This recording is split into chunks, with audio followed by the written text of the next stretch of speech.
Bismillahirrahmanirrahim. Assalamualaikum warahmatullahi wabarakatuh. Alhamdulillah wa syukurillah ala nikmatillah. Sholatu wassalamu ala rasulillah. Syada la ilaha illallah. Syada Muhammadan abduhu wa rasuluh la nabiyya ba'dah. Allahumma sholli ala sayyidina Muhammad wa ala sayyidina Muhammad. Alhamdulillah, puji syukur kehadirat Allah Subhanahu wa taala, yang mana pada hari ini masih memberikan kita kesehatan, kenikmatan, sehingga alhamdulillah kita bisa melaksanakan perkuliahan kembali ya, walaupun masih secara online. Nah, pada pertemuan kali ini kita akan membahas materi terkait dengan lembaga keuangan syariah non-bank ya, yaitu Pegadaian Syariah. Nah, pada dasarnya pembahasan kita pada kesempatan kali ini, saya rasa ini adalah pembahasan yang tidak asing lagi ya bagi kita, karena praktek pegadaian itu saya rasa sering kita temui ya di sekitar kita. Hanya saja mungkin secara spesifik mengenai pegadaian syariah ini mungkin masih banyak yang belum mengetahui ya secara persis ya sistemnya itu seperti apa sih gitu ya.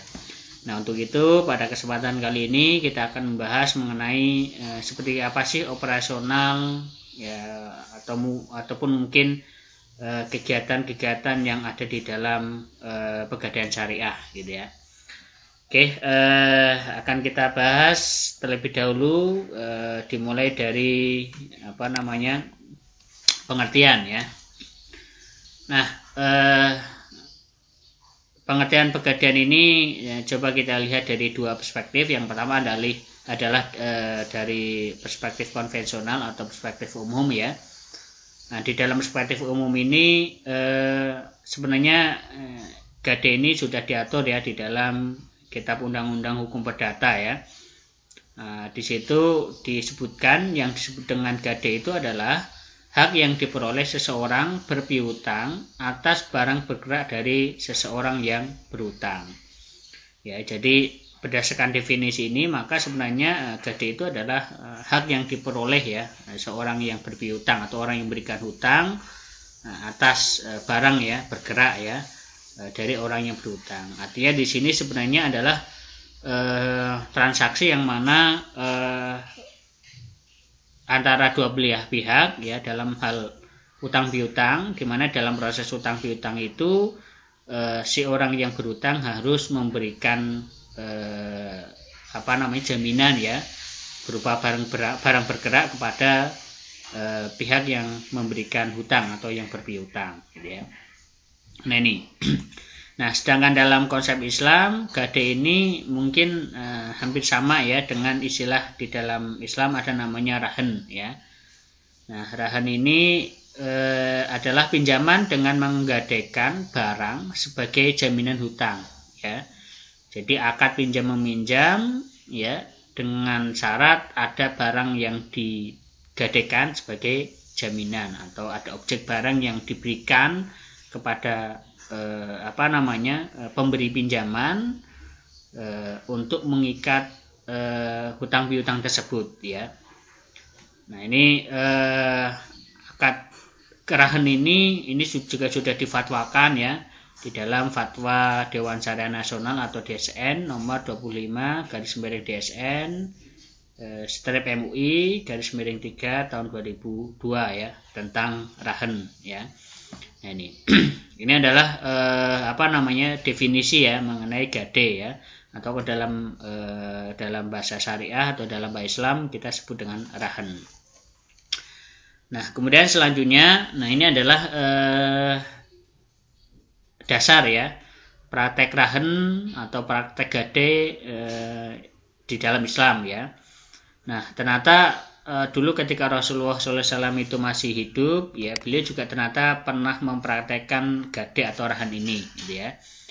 Ini sebagaimana yang ada di dalam hadis ya, disebutkan dari Aisyah radhiyallahu anhuma anna Nabi sallallahu alaihi wasallam istara min yahudiyin to'aman ila ajalin farohanahu dir'ahu ya.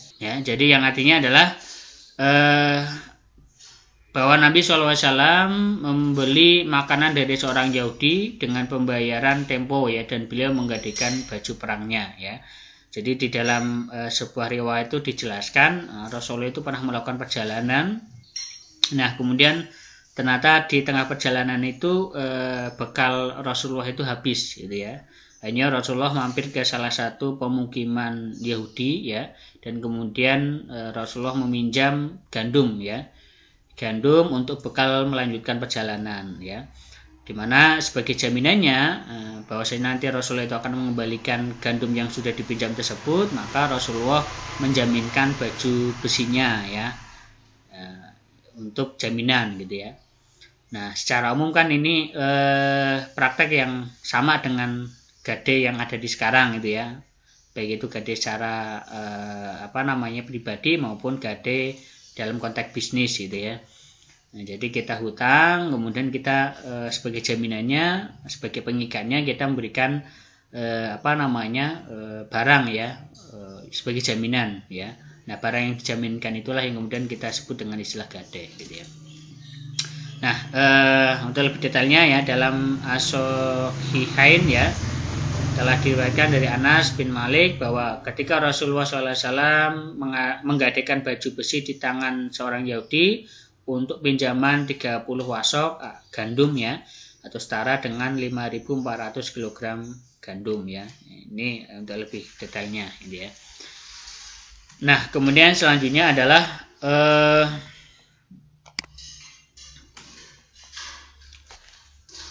adapun implementasi gade ya. Adapun implementasi gade itu pada dasarnya sekarang diterapkan ya di berbagai lembaga keuangan ya, walaupun juga dipraktekkan secara individu di masyarakat ya, tapi praktek gade atau rahan ini juga sekarang dipraktekkan di dalam keuangan modern ya, seperti misalkan di Pegadaian Syariah itu kan juga ada ya. Sekarang Pegadaian itu juga memiliki layanan yang berbasis syariah ya, misalkan nanti bisa dicek ya di laman websitenya itu juga sudah ada ya. Jadi Pegadaian itu sekarang selain dia memberikan pinjaman yang berbasis konvensional ya, artinya memberikan pinjaman dengan sistem dia akan mendapatkan bunga. Nah, sekarang juga Pegadaian punya layanan yang berbasis syariah gitu ya. Ya, nah skemanya seperti apa ya nanti akan saya jelaskan ya. Berarti karena ini berbasis syariah, maka di dalam memberikan pinjaman Pegadaian Syariah tentunya tidak akan menggunakan skema bunga ya di dalam mengambil keuntungannya. Nah, di sana bisa dicek ya di websitenya Pegadaian itu juga di sana ada beberapa produk yang berbasis rahan atau gade gitu ya. Nah, kemudian selain itu juga Pegadaian ini juga diterapkan di lembaga keuangan syariah yang berbadan hukum bank ya. Nah, ini juga sekarang banyak sekali nih bank-bank syariah juga yang mengeluarkan produk yang berbasis gade ya, terutama objeknya adalah emas gitu ya, gade emas gitu ya. Nah, ini kalau di konvensional, bank konvensional malah nggak menyediakan gitu ya. Tapi kalau di bank syariah itu juga ternyata menyediakan rahan emas gitu ya, atau gade emas gitu ya. Nah, nanti seperti apa skemanya nanti akan saya jelaskan. Nah, kemudian selanjutnya adalah sebelum kita berbicara mengenai cara teknis seperti apa konsep rahan ataupun pegade atau gade syariah dalam industri keuangan, ya perlu kita ketahui dulu ya.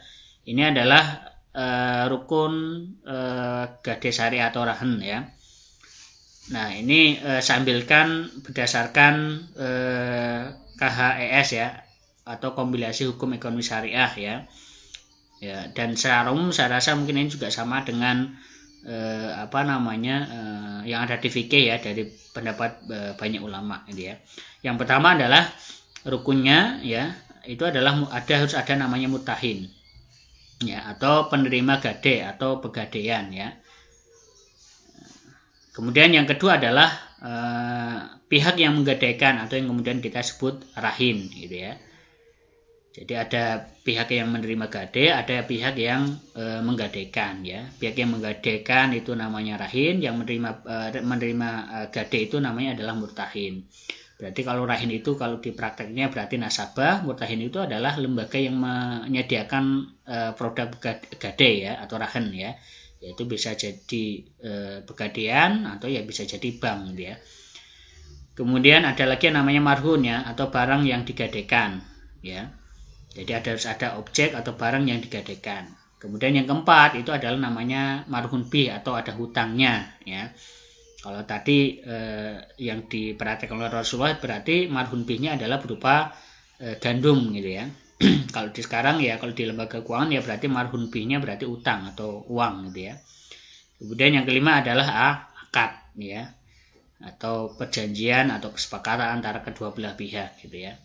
Nah ini harus ada semua gitu ya. Jadi kalau ada salah satu yang nggak ada ya maka praktek rahan ini maka ya tidak akan terjadi atau tidak akan sah gitu ya. Misalkan mau menggadaikan sesuatu atau rahan sesuatu ya, tapi mungkin nggak ada barang yang digadaikan misalkan ya, maka tentunya nggak akan sah gitu ya, nggak akan terjadi namanya gade. Karena rukun itu kan sesuatu yang harus dipenuhi ya di dalam sebuah muamalah gitu ya, atau dalam sebuah transaksi. Nah, kalau mekanismenya rahan ya kurang lebih seperti ini ya. Bisa kita lihat misalkan ya di sini ada rahin atau orang yang misalkan membutuhkan pinjaman, kemudian ada pihak yang menyediakan jasa gadai ya. Atau kalau di sini katakan misalkan Pegadaian atau bank syariah gitu ya. Nah, karena nasabah ini atau rahin ini membutuhkan misalkan katakanlah uang ya, dia bisa menggadaikan atau meminjam uang ke bank dengan syarat dia harus membawa barang untuk kemudian menjadi jaminan gitu ya. Nah, tentunya di sini terjadi namanya akad gitu ya. Nah, akad kesepakatan antara kedua belah pihak ya, si rahin ini atau si nasabah ini menyerahkan barang dan juga meminjam uang, dan si pegadaian juga menerima barang yang digadaikan dan juga dia memberikan uang ya yang akan dipinjam oleh nasabah atau rahin di sini ya. Jadi nanti di sini si rahin ini harus menyerahkan barang untuk dijadikan jaminan ya. Nah, kemudian nanti barang itu akan diterima oleh pihak penerima gadai ya. Dan tentunya adalah nanti si penerima gadai ini juga harus mengamankan ya dan menyimpan barang yang digadaikan oleh pihak rahin ini. Kemudian si penerima gadai ini juga nanti akan menyerahkan uang yang dipinjam oleh rahin ini gitu ya. Nanti si rahin ini otomatis akan menerima uang pinjaman gitu ya. Nah, bagaimana apakah si rahin ini atau si murtahin ini atau si penerima gadai ini boleh mencari keuntungan atau mendapatkan keuntungan? Ya, maka pada prinsipnya sebenarnya akad rahan ini adalah akad non komersil ya. Ya. Jadi sebenarnya ini adalah bukan akad komersil. Jadi pada dasarnya ya dari akad gadai itu si ini tidak boleh mencari keuntungan yang sifatnya keuntungan langsung dari uang yang dipinjamkan gitu ya. Karena nanti cari untungnya dari uang yang dipinjamkan ya nanti larinya bunga gitu ya. Dan itu tidak sesuai dengan prinsip syariah. Nah, terus bagaimana kalau diprakteknya di pegadaian syariah ya, atau di pegadaian, maksudnya pegadaian minjamkan uang ke nasabah tapi dia tidak dapat keuntungan ya. Terus bagaimana nanti biaya operasionalnya ya, nanti akan saya jelaskan ya. Nah ini, jadi pada prinsipnya memang ini adalah akad untuk non komersil gitu ya, untuk membantu orang yang memang membutuhkan bantuan, misalnya menolak uang ya berarti bantuan uang gitu ya. Nah itu, nah kemudian, nah ini kalau mau kita lihat aturan mengenai gade ataupun rahan di dalam ketentuan di dalam Islam ya, khususnya di dalam fatwa gitu ya. Oke, yang pertama adalah mengenai jaminan ya. Murtahin ya, atau yang pihak menerima gadai itu mempunyai hak untuk menahan marhun sampai semua hutang rahin dilunasi. Jadi pihak pegadaian sebagai penerima gadai maka dia punya hak ya. Dia akan menahan barang sampai si rahin itu membayar sampai lunas gitu ya. Jadi dia punya hak gitu ya untuk menahan barang sampai si yang berhutang itu mengembalikan hutangnya sampai lunas. Karena fungsi barang yang digadai itu adalah sebagai jaminan gitu ya. Namun secara kepemilikan barang tersebut ya, baik itu kepemilikan maupun manfaatnya ya tetap milik si rahin atau pihak yang menggadaikan atau pihak nasabah gitu ya. Walaupun secara fisik itu ada di tangan pegadaian ya, tapi secara kepemilikan maupun manfaatnya masih milik si nasabah gitu ya. Kemudian marhun tidak boleh dimanfaatkan murtahin kecuali seizin rohin ya. Jadi karena tadi ya objek gadai itu diamankan oleh pihak pegadaian, maka sebenarnya pihak pegadaian itu tidak diizinkan untuk menggunakan barang yang digadaikan. Misalkan ya kita butuh uang nih ya, kemudian gadaikan motor ya, motornya diserahkan ke pegadaian, maka pegadaian tidak boleh menggunakan motor kita kecuali di dalam kesepakatan awal memang pegadaian minta izin dan diizinkan untuk menggunakan motor yang digadaikan ya. Tapi umumnya kalau di pegadaian maka objeknya tidak digunakan oleh pegadaian ya. Kemudian selanjutnya adalah ini pemeliharaan dan penyimpanan ya. Menjadi kewajiban rohin atau namun dapat dilakukan oleh murtahin ya. Biaya pemeliharaan menjadi kewajiban rohin. Jadi karena barang itu diserahkan kepada pihak pegadaian atau murtahin, maka itu kan perlu disimpan dan dirawat ya. Nah, proses penyimpanan dan perawatan itu juga nanti akan membutuhkan biaya. Nah, biaya itu pada dasarnya itu menjadi beban pihak nasabah gitu ya. Jadi si pihak penerima rahin atau penerima gadai atau pegadaian itu dia hanya sifatnya hanya menerima barangnya saja, tapi proses perawatannya kalaupun itu membutuhkan biaya, maka itu biayanya dibebankan kepada pihak nasabah gitu ya. Nah, makanya nanti ada namanya biaya perawatan ya kalau di dalam pegadaian syariah gitu ya. Misalkan kita menggadaikan motor nih, motornya diserahkan ke pihak pegadaian, maka perawatan dan proses penyimpanannya ya yang kalau itu membutuhkan biaya perawatan ya maka kita yang sebagai nasabah yang akan membayar biaya perawatan gitu ya. Nah, kemudian biaya pemeliharaan tersebut ya itu tidak boleh didasarkan pada pinjaman ya. Jadi misalkan tadi ya pegadaian menerima gadai berupa motor ya. Nah, maka pegadaian boleh nih mengenakan biaya perawatan ya. Si nasabah nanti harus membayar namanya biaya perawatan. Nah, biaya perawatan itu tidak boleh didasarkan pada jumlah pinjaman gitu ya. Oh, misalkan saya pinjamnya 5 juta dengan menggadaikan motor ya, maka si pegadaian itu tidak boleh menentukan biaya perawatan itu dari uang 5 juta yang saya pinjam gitu ya. Tapi harus berdasarkan kondisi sesungguhnya biaya yang dibutuhkan di dalam merawat motor tersebut. Ya, kalau di pegadaian konvensional kan jelas gitu ya. Pegadaian meminjamkan uang dengan jaminan sepeda motor, nanti si pegadaian menerima keuntungannya adalah dari bunga uang yang dipinjam tersebut ya.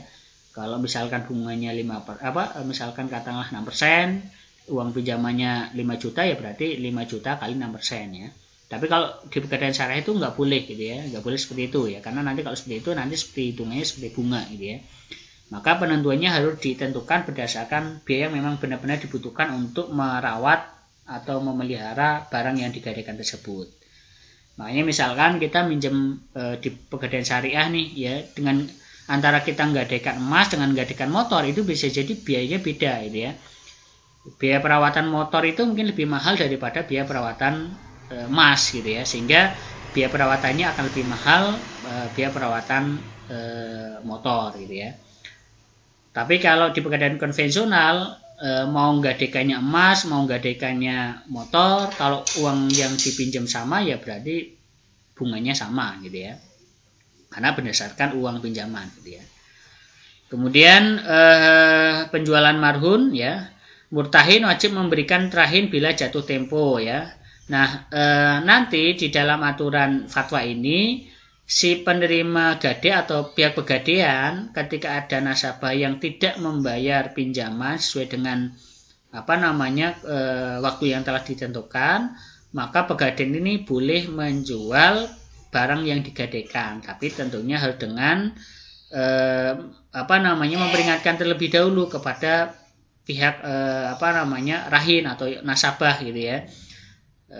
Jadi jangan hanya langsung asal dijual ya, tapi harus diingatkan dulu bahwasanya pinjamannya jatuh temponya pada tanggal ini, jadi harus segera dilunasi gitu ya. Kalaupun kok terpaksa nggak dilunasi, ya maka ya tentunya boleh si pihak pegadaian atau pihak murtahin itu menjual marhun ya. Tentunya penjualan barang gade itu tujuannya adalah untuk melunasi hutang ya. Jadi misalkan utangnya 5 juta yang digadekan sepeda motor ya, kok ternyata si nasabah itu sampai jatuh tempo kok nggak melunasi, maka motornya boleh dijual atau dilelang ya. Nah dari hasil penjualan atau lelang itu nanti hasilnya digunakan untuk menutupi hutang si rahin ya atau si nasabah gitu ya.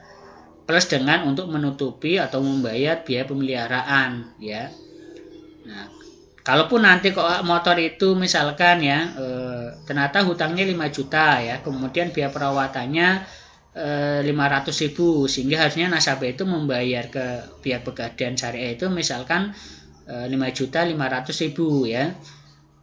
Karena nasabah itu nggak membayar sampai jatuh tempo ya, maka si barang yang digadai itu boleh dilelang atau dijual oleh pegadaian syariah ya. Misalkan ternyata dijualnya harga 8 juta. Maka nanti 8 juta itu digunakan untuk menutupi hutang plus biaya perawatan ya atas barang gade tersebut ya. Berarti 5.500.000, sisa berapa? 2.500.000 gitu ya. Nah, 2.500.000 itu maka diserahkan kepada pemilik barang atau kepada nasabah ya.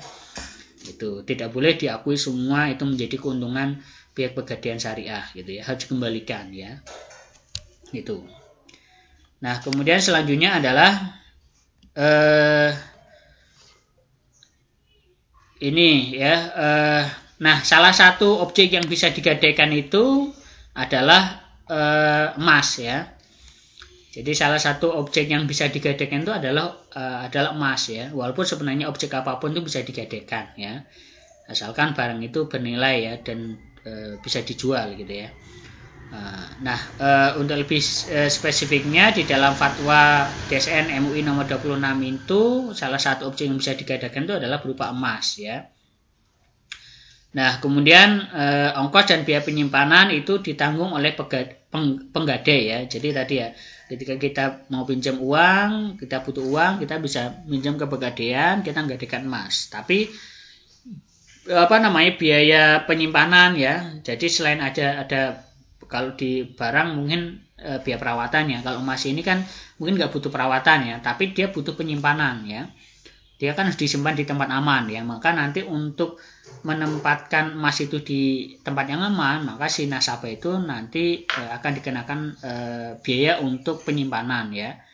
Jadi nanti ada namanya akad ijaroh ya, untuk menyewa atau sewa ya, menyewa kotak untuk penyimpanan emas tersebut. Sehingga nanti keuntungan pegadaian syariah itu adalah menyewakan kotak penyimpanan ya untuk emas tersebut gitu ya. Itu.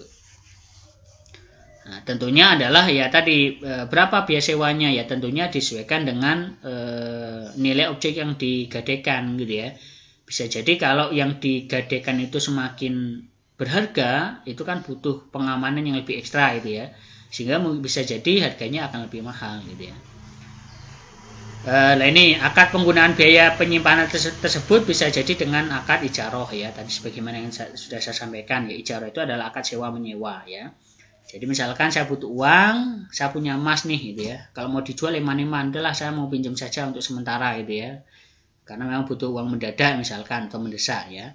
Saya pinjam uang ke pegadaian dengan menggadaikan emas. Nah, emas itu nanti oleh pihak pegadaian itu akan disimpan di tempat yang aman. Nah, agar emas itu aman ya, maka kita akan ada namanya, kita harus menyewa SDB atau Safe Deposit Box ya, tempat untuk menyimpan barang-barang berharga kita termasuk emas di situ gitu ya. Nah, kita karena barang itu akan diamankan ya, maka kita harus menyewa kotak itu dan kita harus membayar namanya biaya sewa ya. Nah, keuntungan dari pegadaian syariah itu adalah dari tadi penyediaan penyediaan kotak penyimpanan ya, atau biaya sewa yang didapatkan dari biaya penyimpanan gitu ya, bukan dari pinjaman uangnya gitu ya, melainkan dari penyimpanan emasnya gitu ya. Nah, kemudian selanjutnya adalah untuk bukti kepemilikan. Nah, termasuk ketentuannya adalah selain kita menyerahkan barang gade, kita juga harus menyerahkan bukti kepemilikan atas barang yang digadekan tersebut ya. Jadi walaupun pegadaian itu menyimpannya emas, tapi juga pegadaian boleh meminta bukti kepemilikannya ya. Ya, ini sekaligus untuk memastikan bahwasanya barang yang digadaikan itu benar-benar milik nasabah gitu ya. Jangan sampai kemudian nasabah menggadaikan barang tapi ternyata bukan milik dia sendiri gitu ya. Kemudian status kepemilikan dan wan prestasi. Penyimpanan bukti kepemilikan tidak memindahkan kepemilikan barang ya. Jadi tadi ya hanya sebatas menyimpan saja ya. Kepemilikannya tetap milik si nasabah gitu ya. Marhun dapat dieksekusi melalui lelang atau dijual jika rahin wan prestasi ya. Kalau misalkan nasabah itu kok ternyata melakukan wan prestasi ya, maka si pegadaian tadi ya boleh menjual barang yang digadaikan untuk menutupi hutang plus dengan biaya-biaya yang lain ya. Kalau itu ada biaya perawatan ya berarti biaya perawatan, kalau itu biaya penyimpanan ya berarti plus dengan biaya penyimpanan. Kemudian wewenang eksekusi, rahin memberikan wewenang eksekusi barang kepada murtahin ya. Jadi cara tidak langsung kalau kita menggadaikan barang maka nanti kita juga menyerahkan bahwasanya kalau kita melakukan wan prestasi maka si pegadaian itu boleh menjual barang kita gitu ya. Jadi eksekusinya kita serahkan kepada pihak pegadaian gitu ya.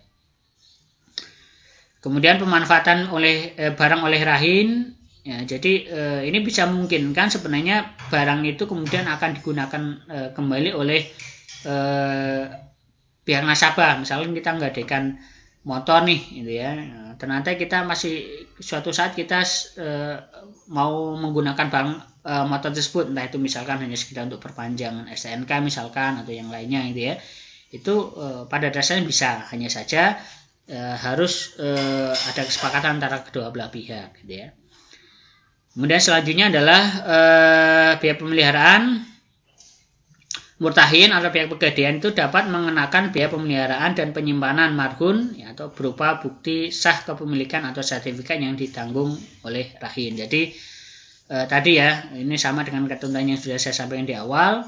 Pihak pegadaian atau murtahin itu dia boleh mengenakan biaya pemeliharaan dan biaya penyimpanan ya atas barang yang digadaikan. Jadi keuntungan pegadaian syariah itu adalah dari dia mendapatkan keuntungan dari biaya pemeliharaan dan biaya penyimpanan gitu ya, bukan dari bunga uang yang dipinjamkan gitu ya.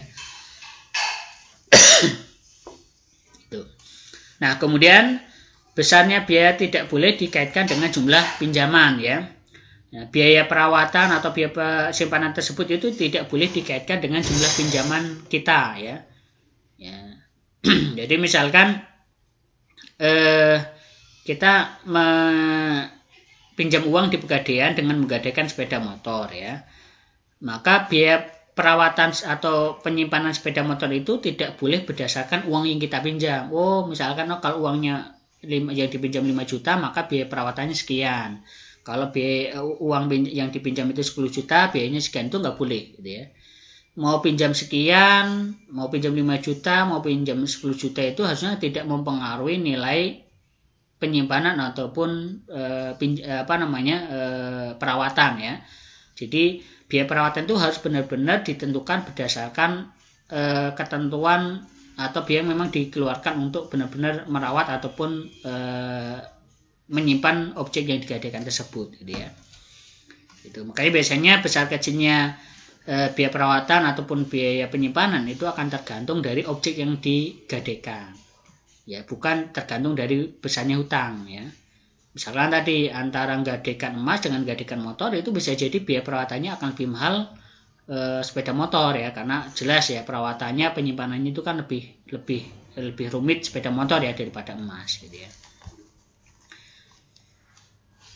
Nah, ini adalah mengenai tadi ya.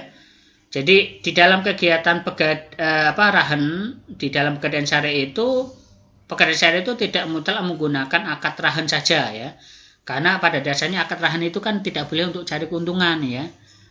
Jadi kita hanya niatnya adalah ta'awun ya, tolong menolong orang minjem ya sesuatu karena butuh, ya sudah kita berikan pinjaman. Nah, agar kita itu merasa yakin bahwasanya si peminjam itu akan mengembalikan uangnya, ya sarannya adalah kita harus meminta barang untuk dijadikan jaminan.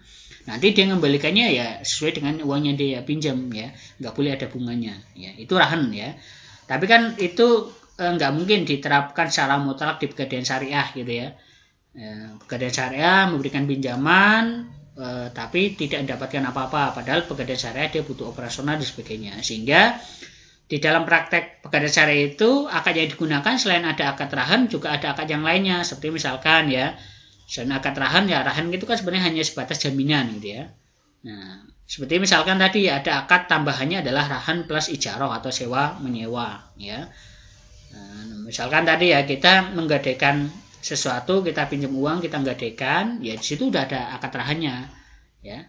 Tapi di situ ada namanya tambahan ijarah sewa. Berupa apa? Tadi kita menyewa tempat untuk menyimpan barang yang kita gadaikan ya. Karena kita nggadaikannya emas itu harus disimpan di tempat yang aman. Maka nanti pegadaian itu akan menyediakan jasa penyewaan tempat untuk penyimpanan emas. Sehingga kalau kita menggadaikan sesuatu di pegadaian tersebut, kita juga harus nyewa tempat untuk menyimpan barang yang kita gadaikan. Nah, dari proses memberikan sewa tempat untuk menyimpan barang tersebut, nanti pegadaian punya hak untuk mendapatkan biaya sewa atau ujroh atau keuntungan berupa ujroh atau mendapatkan upah biaya sewa gitu ya. Atau bisa juga rahan ini juga bisa juga ditambah dengan akad qard ya. Nah, ini jadi akad qard itu adalah pinjam meminjam uang ya, pinjam meminjam ya. Nah, di situ nanti karena di situ ada barang yang digadaikan ya, ada barang yang harus dirawat oleh pihak pegadaian, nanti pegadaian itu boleh mengenakan namanya biaya pemeliharaan gitu ya. Oh, si A utang kepada pegadaian syariah dengan menggadaikan atau dengan rahan sepeda motor ya. Motornya itu kan biar tidak rusak karena nggak dipakai ya harus dirawat, misalkan setiap hari harus dipanasi dan sebagainya kan gitu. Ya, sehingga nanti ketika si nasabah itu lunas, motornya diambil itu masih bisa dipakai kan gitu. Nah, dari situ maka ada namanya biaya perawatan ya. Nah, makanya nanti pegadaian boleh mengenakan namanya biaya perawatan atau pemeliharaan atau yang kemudian kita sebut juga dengan istilah mu'nah gitu ya. Kemudian atau bisa juga rahan ini bisa juga digabungkan dengan akad jual beli ya. Jual beli ya. Misalkan kayak di pegadaian yang ada di bank syariah atau rahan bank syariah itu kan dia biasanya adalah jual beli ya.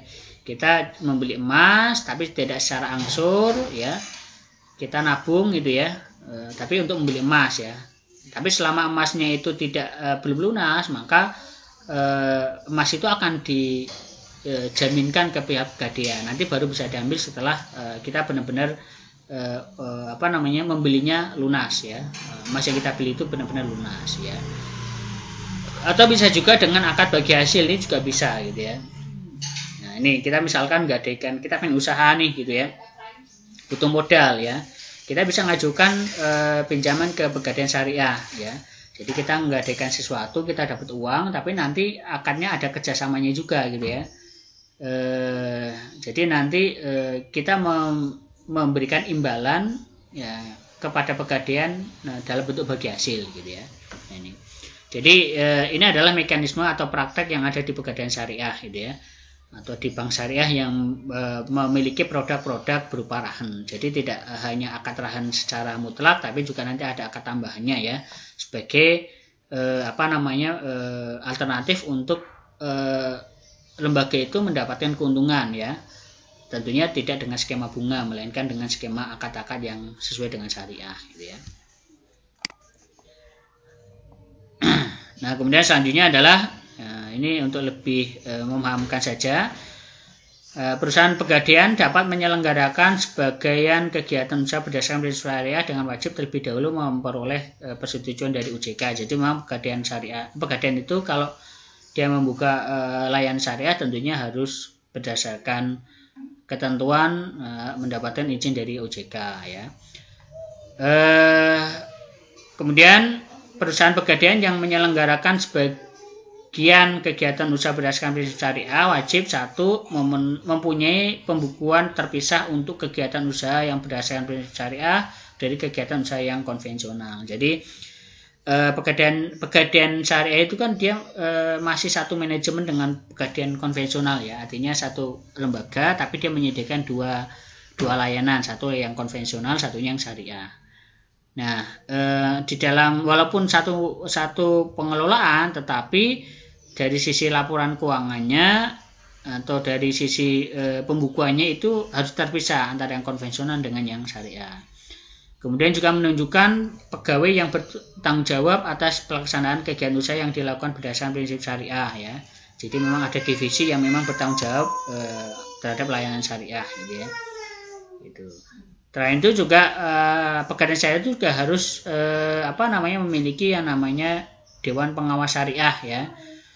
Ya, jadi dia yang bertugas mengawasi agar pegadaian tersebut di dalam mengeluarkan produk ataupun di dalam memberikan layanan itu tidak melanggar ketentuan yang mana sudah diatur di dalam syariah. Ya, untuk itu ada namanya Dewan Pengawas Syariah ya.